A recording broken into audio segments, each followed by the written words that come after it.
அமெரிக்காவிற்கும் ஈரானிற்கும் இடையே தற்போது அமுலிலுள்ள 2 வார கால போர் நிறுத்த நீடிப்பு தொடர்பாக அதிகாரப்பூர்வமற்ற பேச்சுவார்த்தைகள் நடைபெற்று வருகின்றன. எனினும் ஜனாதிபதி டொனால்ட் ட்ரம்ப் அதனை பகிரங்கமாக மறுத்துள்ளார். அடுத்த 2 நாட்களில் ஒரு ஆச்சரியமான மாற்றத்தை காண்பீர்கள் என நினைக்கின்றேன் என அவர் குறிப்பிட்டுள்ளார். போர் நிறுத்த நீடிப்பு அவசியப்படாது என்ற தொனியில் அவர் பேசியுள்ளார்.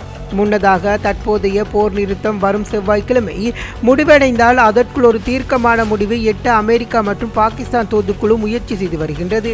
ஈரானிய எண்ணெய் வர்த்தக வலையமைப்புகள் மீது அமெரிக்கா நேற்று புதிய பொருளாதார தடைகளை விதித்துள்ள நிலையில் இந்த பேச்சுவார்த்தைகள் மிக சிக்கலான கட்டத்தை எட்டியுள்ளதாக குறிப்பிடப்பட்டுள்ளது.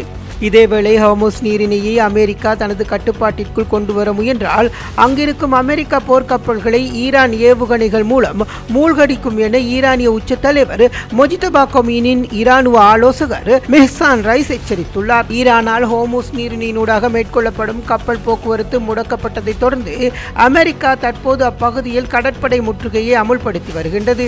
இது குறித்து அரச தொலைக்காட்சி ஒன்றிற்கு கருத்து தெரிவித்த மெஹ்சான் ரைஸ், ட்ரம்ப் ஹோர்முஸ் நீரிணையின் காவல்துறையாக மாற விரும்புகிறார்.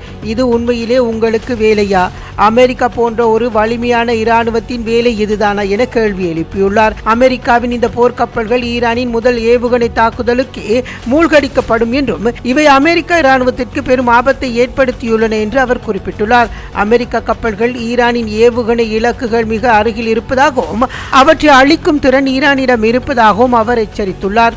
ஈரானின் புரட்சிகர இராணுவ படையின் முன்னாள் தலைமையக தளபதி மெஹ்சான் ரைஸ் ஈரானின் மூத்த இராணுவ நிபுணர்களில் ஒருவர் ஆவார். கடந்த மாதம் உச்ச தலைவர் மொஜிதபா கொமீனியினால் இவர் இராணுவ ஆலோசகராக நியமிக்கப்பட்டார். பாகிஸ்தானின் மத்தியஸ்தத்தில் ஈரானுக்கும் அமெரிக்காவும் இடையே ராஜதந்திர பேச்சுவார்த்தைகள் ஒருபுறம் நடைபெற்று வரும் நிலையில் ஈரானின் இந்த நேரடி தாக்குதல் எச்சரிக்கை பிராந்தியத்தில் மீண்டும் பதட்டத்தை அதிகரித்துள்ளது. வரும் ஏப்ரல் 21 அன்று போர் நிறுத்தம் முடிவுள்ள நிலையில் ஹோர்முஸ் நீரிணையை பாதுகாக்கும் விவகாரம் ஒரு முக்கிய மோதல் புள்ளியாக மாறியுள்ளது.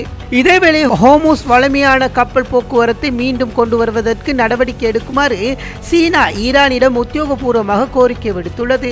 சீனா வெளியுறவு அமைச்சர் மற்றும் ஈரான் வெளியுறவு அமைச்சர் ஆகியோருக்கு இடையில் நேற்று இடம்பெற்ற தொலைபேசி உரையாடலின் போது இந்த விடயம் வலியுறுத்தப்பட்டுள்ளது. ஹோர்முஸ் நீரிணை ஒரு சர்வதேச கடல்வழி பாதை என்பதனால் அங்கு கப்பல் போக்குவரத்திற்கு சுதந்திரம் மற்றும் பாதுகாப்பு உறுதிப்படுத்தப்பட வேண்டும். அதேவேளை நீரிணை அண்டியுள்ள நாடு என்ற ரீதியில் ஈரானின் இறைமையாண்மையை பாதுகாப்பு மற்றும் சட்டபூர்வமான உரிமைகள் மதிக்கப்பட வேண்டும். பிராந்தியத்தில் அமைதி மற்றும் போர் நிறுத்தத்தை ஏற்படுத்துவதற்கு சீனா தொடர்ந்தும் ஆக்கப்பூர்வமான பங்களிப்பை வழங்குவது தொடர்பிலும் இதன் போது கலந்துரையாடப்பட்டதாக சர்வதேச ஊடகங்கள் தெரிவித்துள்ளன. இதேவேளை ஹோர்முஸ் நீரிணை வழியாக வெளியேற முயன்ற மற்றும் ஒரு ஈரானிய சரக்கு கப்பலை அமெரிக்க கடற்படையின் தாக்குதல் கப்பல் ஒன்று வெற்றிகரமாக தடுத்து திருப்பி அனுப்பியுள்ளது. ஈரானிய கொடியுடன் பயணித்த இந்த சரக்கு கப்பலை தடுத்து நிறுத்தும் நடவடிக்கையில் USS ஸ்க்வா என்கின்ற அமெரிக்க போர்க்கப்பல் ஈடுபட்டதாக சர்வதேச ஊடகங்கள் தெரிவித்துள்ளன. இக்கப்பலுடன் சேர்ந்து ஈரானில் இருந்து புறப்பட்ட சுமார் 10 கப்பல்கள் இதுவரை அமெரிக்காவினால் திருப்பி அனுப்பப்பட்டுள்ளன. அமெரிக்க ஜனாதிபதி டொனால்ட் ட்ரம்பின் ஹோர்முஸ் நீரிணையினூடாக விதிக்கப்பட்ட கடற்படை தடைகள் அமுலாகி இன்றுடன் 3 நாட்கள் நிறைவடைகின்றன. உலகளாவிய எண்ணெய் விநியோகத்தில் சுமார் 20% கொண்டுள்ள ஹோர்முஸ் நீரிணையினூடாக போக்குவரத்தை கட்டுப்படுத்தி ஈரான் மீது அழுத்தத்தை ஏற்படுத்துவதே இந்த தடையின் நோக்கமாகும். இந்த நடவடிக்கையில் 10,000க்கும் மேற்பட்ட இராணுவத்தினர், 12க்கும் மேற்பட்ட போர்க்கப்பல்கள் மற்றும் பல விமானங்கள் ஈடுபட்டுள்ளதாக அமெரிக்க இராணுவம் தெரிவித்துள்ளது. எவ்வாறாயினும் ஈரானுடன் தொடர்பில் இல்லாத ஏனைய நாடுகளின் கப்பல்கள் ஹோர்முஸ் நீரிணையினூடாக பயணிப்பதற்கு அனுமதி வழங்கப்பட்டுள்ளமை குறிப்பிடத்தக்கது.